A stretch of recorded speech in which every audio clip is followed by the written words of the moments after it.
દિલ્હીના સીએમ રેખા ગુપ્તા શું કહી રહ્યા છે, જુઓ વિડીયો। गृह मंत्री जी उसमें उपस्थित रहे। इससे पहले की सरकार का जो रवैया था कि छोटे छोटे विषय जो दिल्ली के लिए बड़ी बड़ी दिक्कत देने वाले थे और जितनी बार भी भारत सरकार के द्वारा डिटेलिंग मांगी गई, कभी भी दिल्ली की तत्कालिक सरकार के द्वारा सहयोग नहीं किया गया। आज चाहे ट्रैफिक के वो पॉइंट जिन कारण से सड़कों पे ट्रैफिक रहता है, जल भराव होता है, कहां कहां पे किन किन चीजों को ठीक करने की आवश्यकता है, उसकी डिटेल डिस्कशन। वो कमेटियां जो शांति समितियां, थाना लेवल, डिस्ट्रिक्ट लेवल कमेटियों का गठन जो होना है, उस पर चर्चा की गई। जो प्रोसिक्यूशन और कलेक्टर ऑफिस की कानून व्यवस्था में भूमिका होती है, उस पर चर्चाएं हुई।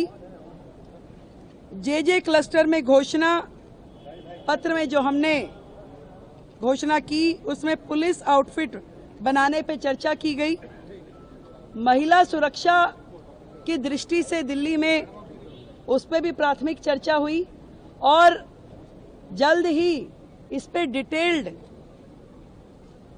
नीतियां बनाते हुए, काम करते हुए वो सारा विषय भी किया जाएगा। सीसीटीवी कोऑर्डिनेशन, उस विषय पे चर्चा हुई। पीडब्ल्यूडी जो मैंने बताया कि वो सारे विषय जो पीडब्ल्यूडी से संबंधित हैं और कहीं ना कहीं दिल्ली में दिक्कत करते हैं, उन सब के समाधान पे चर्चा हुई। और राष्ट्रीय सुरक्षा और अंतर्राष्ट्रीय गैंग जिस प्रकार से दिल्ली की सुरक्षा व्यवस्था को के लिए दिक्कत है, उन सारे विषयों पे भी बहुत ही डिटेल्ड चर्चा हुई। मैं इतना कह सकती हूं कि एक डबल इंजन की सरकार जिस तरीके से काम कर रही है बाकी राज्यों में भी, अब से दिल्ली में भी डबल इंजन की सरकार का एक अलग चेहरा नजर आएगा जनता को। और वो सारे विषय जो समन्वय के साथ में दिल्ली में समाधान होना चाहिए, उन विषयों का समाधान होगा और 100% सुरक्षा दिल्ली वासियों को दी जाएगी।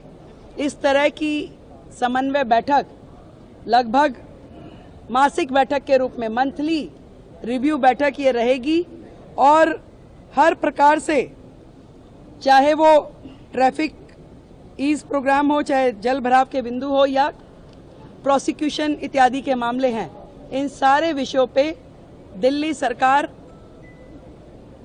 केंद्र सरकार के साथ में मोदी जी के नेतृत्व में, आदरणीय गृह मंत्री जी के नेतृत्व में काम करेगी और दिल्ली को बेहतर व्यवस्थाएं देंगी।